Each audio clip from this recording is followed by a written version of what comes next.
So we are now welcoming Michelle Boulogne. Michelle is an artist and a designer. She's French. She lives in Rotterdam and she comes from the Caribbean island. Donc bonsoir à tous, c'est un vrai bonheur d'être ici ce soir avec vous. Pour ceux qui ont encore le temps ou qui l'ont vu, vous pouvez aller voir mes deux pièces que j'ai mis dans la pièce d'à côté. Et en fait, donc, je suis une artiste, comme l'a dit Annick, designer textile originaire de la Martinique. Et je suis maintenant depuis 7 ans basée aux Pays-Bas et principalement à Rotterdam, du coup. J'ai un parcours assez divers. J'ai commencé à Paris, j'ai fait donc, du design textile. Je suis allée aux Pays-Bas pour faire une école d'art et de design. Et entre-temps, j'ai eu la chance d'aller aux États-Unis pour faire un bicursus à la Rhode Island School of Design et à l'école Brown, l'université Brown, en muséologie et en textile. Donc, avec tout ce beau bagage, ça fait maintenant 2 ans que je suis un designer indépendant. Et donc aujourd'hui, ce soir, je vais vous présenter un projet qui est sur 5 ans de recherche, que j'ai pris, que j'ai récupéré, que j'ai laissé, que j'ai récupéré, que j'ai laissé, qui s'appelle Mining the Sky. C'est un projet assez spécial parce qu'il n'a pas vraiment de point final. Donc c'est de la recherche principalement. On va commencer par le début. Et le début, c'est la Martinique. Donc c'est là d'où je viens. C'est cette constellation que vous voyez, c'est une constellation que j'avais repérée dans le ciel quand j'étais jeune. Et ça s'appelle la Croix du Sud. C'est une des plus petites constellations. Elle est très difficilement visible dans l'hémisphère nord. Et en fait, je l'appelais un peu ma constellation ninja parce que elle apparaissait dans le ciel très bas. Donc il faut savoir comme elle est difficilement visible dans l'hémisphère nord, on la voit majoritairement à 12,5 degrés, maximum au-dessus de l'horizon, ce qui est vachement bas. Et elle est visible que certains mois en fait. Et à l'époque, j'avais pas les outils pour pouvoir comprendre qu'est-ce qui se passait dans ce ciel. Quel était cet événement en fait, astronomique que je voyais et que j'avais noté. Il se trouve que cette constellation, elle est très importante dans l'hémisphère sud, et on a la chance de l'avoir en Martinique car on est dans le sud de l'hémisphère, et elle se retrouve dans le drapeau d'Australie, du Brésil, de la Papouasie-Nouvelle-Guinée, et elle permet de trouver le pôle sud en fait. Super instinct. Donc en fait, le ciel, pourquoi je commence par là, ça a été mon premier puzzle et c'est quelque chose que je continue à faire aujourd'hui quand je ne comprends pas forcément quelque chose. Enfin, voilà, c'est ma façon de rechercher que j'ai depuis petite. Pour vous donner un peu une idée de mon travail, je vais vous présenter 2 projets. Celui-ci s'appelle Venus Does Not Exist. Et en fait, c'était une traduction en maille des informations de la mission Magellan, qui étaient en fait des pixels en niveau de gris. En maille, du coup. Donc, j'ai fait le lien avec le codage de la maille et les données de la mission Magellan, qui sont à peu près 1200 gigas. C'était une mission des années 80 qui allait sur Vénus. Donc, à l'époque, c'était très peu d'informations comparé à aujourd'hui. Le deuxième projet, encore du textile en effet. Là, c'était une commission et l'idée était de créer des bannières pour le Palace de la typographie. Et en fait, c'est une institution qui réunit l'histoire du design graphique.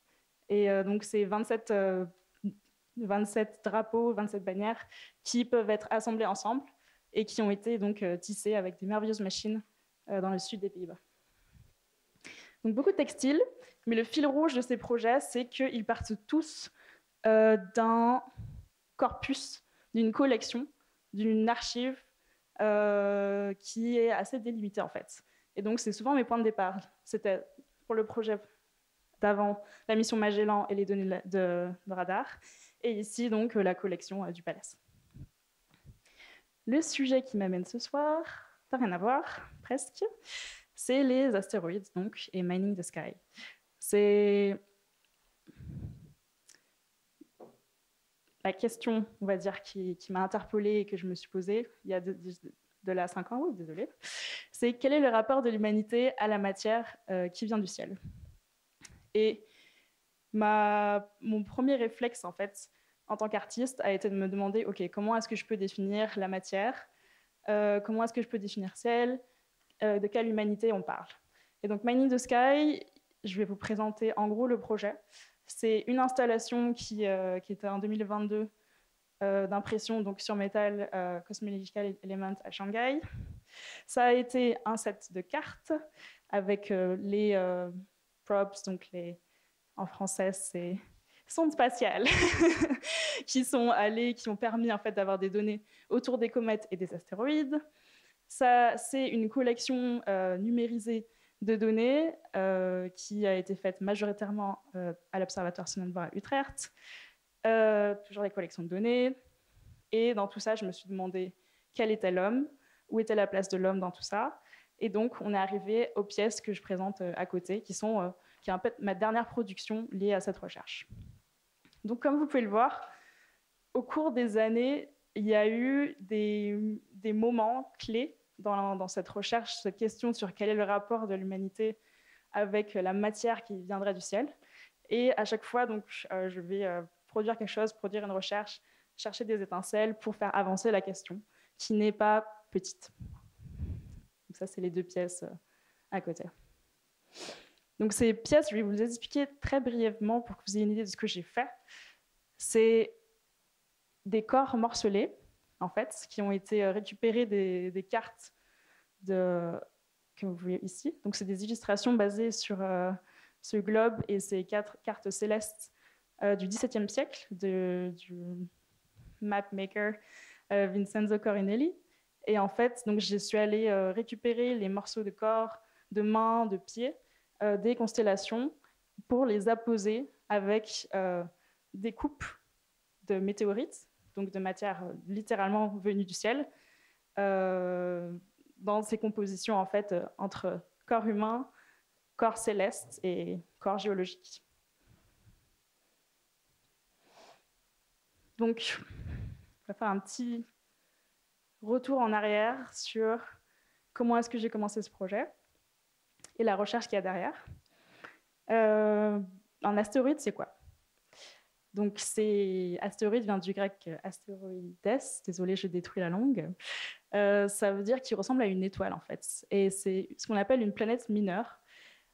C'est en fait un agrégat plus ou moins compact qui est composé de roches, de métaux, de glace et dont les dimensions varient. Aujourd'hui, donc vous pouvez le voir à gauche, il y a des centaines de milliers d'astéroïdes qui ont été repérés et répertoriés dans l'espace. Là, c'est les données de Gaia en 2022. Et il y a dans la science plusieurs façons de les classer. Donc je vais vous passer les détails ce soir, mais plusieurs branches en fait, de l'astronomie qui vont observer les astéroïdes, donc ces corps célestes, qui sont très difficiles à observer depuis la Terre parce qu'ils ont un albédo très faible, ça veut dire qu'ils ne vont pas refléter énormément de lumière en fait, du Soleil. Donc du coup, il y a plusieurs branches, il y a plusieurs façons d'observer ces astéroïdes depuis la Terre, mais aussi en envoyant des sondes dans l'espace. Ce qui m'a fait tiquer, et en fait l'étincelle de ce projet et de cette réflexion, ça a été principalement ce tableau et l'idée que ces planétésimaux, ces micro-agrégats qui n'appartiennent pour l'instant à personne et à tout le monde, en fait sont répertoriés par rapport à leur valeur. Et donc ça a créé en moi une sorte de cynisme en fait, que j'ai analysé. La majeure valeur en fait, de ces astéroïdes serait, à part l'eau, ces métaux qui sont les PGMs, les platinium, iridium, osmium, rhodium, palladium et ruthénium, super famille. Et en fait, ces métaux sont en scarcity sur la Terre, désolé du franglais, et peuvent être retrouvés en quantité plus ou moins intéressante dans les astéroïdes. Le titre du projet a été notamment issu de la lecture un petit peu cynique de ce livre et surtout des réactions en fait, qui a été de la communauté internationale par rapport en fait, à ce type de citation que je vais vous lire. Alors que nous nous inquiétons de l'épuisement des ressources naturelles de la Terre, de la pollution de notre planète et des défis posés par la population croissante sur la Terre, des milliards de dollars de métaux, de carburants et de substances vitales nous attendent dans l'espace proche. Donc cette question m'a demandé réponse, entre guillemets, et je réponds notamment par cette citation. Les effondrements environnementaux ne touchent pas tout le monde de la même façon et n'effacent aucunement les effondrements sociaux et politiques déjà en cours. Une double fracture persiste entre ceux qui craignent la tempête écologique à l'horizon et ceux à qui le pont de la justice fut refusé bien avant les premières rafales. Et donc en l'occurrence ici, la première rafale serait par exemple qui a vraiment accès à l'espace. Donc une autre citation pour finir de Frantz Fanon, des Damnés de la Terre. Le régime colonial a cristallisé des circuits et on est contraint sous peine de catastrophe de les maintenir. Il faudrait peut-être tout recommencer, changer la nature des exportations et non pas seulement leur destination, réinterroger le sol, le sous-sol, les rivières et pourquoi pas le soleil. Donc écrit dans les années 60, c'est ce qui est assez beau. Donc comment un constat qui peut être technologiquement merveilleux et d'un autre côté peut tourner en fait à l'horreur d'un point de vue humain. Ces questions, je les attaque, ou en tout cas j'y rentre par des biais interposés. Et il y a 3 biais auxquels je vais parler ce soir. Le premier, donc, c'est lié à l'histoire de la Caraïbe et comment, en fait, on peut créer des liens avec la façon dont les îles de l'archipel caribéen ont été explorées et la façon dont on va pouvoir, et on est en train d'explorer les îles de l'espace. Comme l'a dit si bien Luis. Donc, colonisation et rouée vers l'or, l'appât du gain est-il synonyme d'exploration? Et donc, dans cette partie de recherche que je fais en collaboration avec l'anthropologue Marilyn Moriès-Boulogne, on regarde l'arc caribéen, l'histoire de l'arc caribéen, certaines toponymies d'îles. Donc, il faut savoir que les petites Antilles, donc si on pense à l'arc caribéen, les grandes îles du nord et les petites Antilles sont plus petites et en bas. Elles étaient considérées islas inutiles, donc îles inutiles, parce qu'elles n'étaient pas, par exemple, porteuses de métaux précieux. Donc il y a plein de choses comme ça, de façon de nommer des géographies qui sont liées directement aux ressources qu'elles apportent. Ici, je vous ai mis l'exemple à droite des îles Cubagua, donc c'est des îles vénézuéliennes, et en fait elles ont été proie et on va dire environnement d'horreur pour des milliers de tonnes en fait de perles, ce qui paraît dingue parce que ce sont des perles, c'est des petits objets qui ont été pêchés. Donc c'était une des premières formes d'esclavage avant le triangulaire, le commerce triangulaire dans ces îles. Donc l'idée était d'utiliser les Amérindiens et les forces humaines pour pouvoir aller pêcher des perles dans les mers de la Caraïbe jusqu'à explosion des poumons de certains. Donc c'est très joyeux. La deuxième question, c'est l'extraction minière sans gravité. Donc là, c'est un jeu de mots qui est bien voulu. L'idée, c'est quel est l'effet de l'extraction minière sur le corps humain, dans le sens corps humain avec un grand C, sur les droits des travailleurs. On va regarder les conditions en fait, physiques de cet environnement totalement extrême, et aussi sans gravité. Donc là, comme je relie en fait cette histoire terrestre avec l'histoire de l'exploration spatiale, il faut quand même se dire qu'un astéroïde n'a quasiment pas de gravité. Donc qu'est-ce que veut dire l'exploration minière, enfin l'exploitation minière sur un corps en fait qui n'a quasiment pas de gravité. Donc en fait, je regarde la question dans les deux sens. Et ici, je vous ai mis donc la Potosi Mine, qui est une mine à la frontière de la Bolivie, qui est extrêmement connue. Donc c'était la colline riche de Cerro Rico, et qui maintenant est toujours en activité, même si les rendements sont bien plus bas, et en fait qui a fait la fortune de la couronne espagnole avant d'être totalement délaissée. Donc là, la mine est un corps délaissé et vide, en fait, vidé. Donc, le troisième pan de recherche philosophique, entre guillemets, ou une question d'humanité, par rapport à l'exploitation minière des astéroïdes, serait l'effacement de la membrane atmosphérique. Donc, cette recherche, je la fais au Mascabo à Lopix et aux Pays-Bas, qui est une station météo en fait de quasiment plusieurs centaines de mètres de haut, où on va étudier donc les différentes strates de l'atmosphère et les effets de la formation de nuages et comment ils sont impactés par en fait la plus ou moins présence de microparticules ou de black carbone dans l'espace. Et donc pourquoi je vous parle d'atmosphère ici? C'est que souvent, maintenant, j'ai remarqué qu'on a tendance à parler d'espace sans penser à comment est-ce qu'on y va. Et le passage atmosphérique est obligatoire. Donc, il y a deux questions qui se posent ici. Qui a vraiment accès aux plateformes de lancement français? Comment en fait prévoir l'impact de la fin de ouf, je cherche mes mots en français. Thanks. Je le fais en français. L'impact direct en fait de particules fines directement donc en apposition dans l'atmosphère. En fait, on n'a pas vraiment de recul et certains on va dire, beaucoup de recherches vont encore être à faites. Donc, aujourd'hui, la quantité de lancements dans l'espace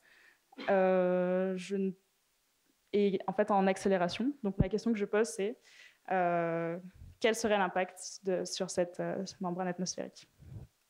Donc, si on revient à notre question, c'est bien joli tout ce qui se passe. On se demande, OK, où est l'humain, où est le corps, l'impact écologique de l'exploration spatiale, la mine, potentiellement, ça paraît très, on va dire, loin. Si on revient à cette question, ma façon de l'aborder en tant que créative, c'est souvent, et tout le temps en fait, de commencer par une collection de données et d'accepter son aspect lacunaire, son aspect subjectif. Et ici, j'ai bossé avec le Sonnenberg Observatory et leur merveilleuse library, que vous voyez à gauche. Et donc, c'est là que j'ai vraiment composé et questionné les images qu'on a depuis très longtemps. Donc, leurs premières pièces sont du XVe siècle, de cette matière qui vient de l'espace. Donc, on aura les questionnements de cratères, qui est l'une des premières relations qu'on a avec l'idée de quelque chose qui vient d'un espace extraterrestre sur la Terre. On aura des météorites, on aura des carottages issus des cratères. Il y aura plus haut, ici, des extraits de la mission Hayabusa 2. Donc, c'est des Sample Return Mission. On aura des comètes, parce que le fait de voir passer un corps lumineux dans l'espace, dans le ciel, est aussi une façon qu'on peut relate avec des matières venues de l'espace.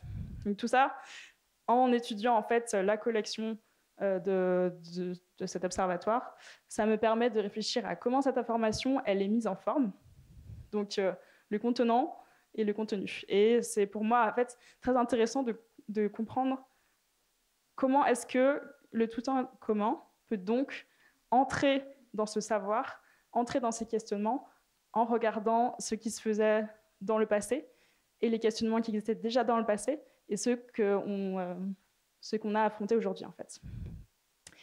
Donc ça passe par énormément de livres, beaucoup de livres qui n'ont plus rien, surtout en art et sciences, c'est assez intéressant, beaucoup de livres qui ne veulent plus rien dire maintenant. Celui à gauche, Utilisation of Outer Space and International Law, il a été écrit dans les années 60 et le nombre de satellites en orbite tenait sur une main en fait, quasiment. Donc c'est assez intéressant de voir que déjà à ce moment-là, ils étaient en train de questionner, ok, quel est l'impact des débris en fait du payload que l'on met en orbite terrestre, etc., etc., etc. Donc, du contenu, du contenant, du vide, du plein, comment l'information est organisée. Des livres anciens, plus récents, énormément de notes, bienvenue dans ma tête.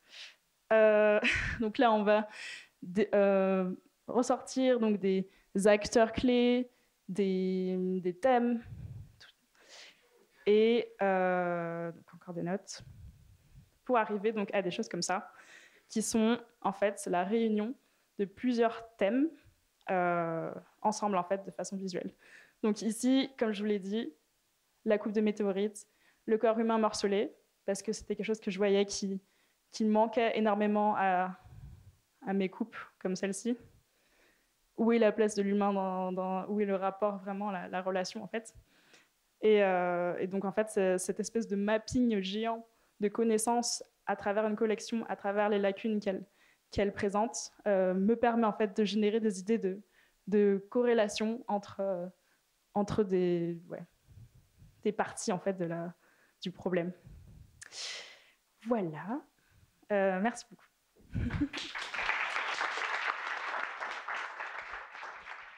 Merci, Michel.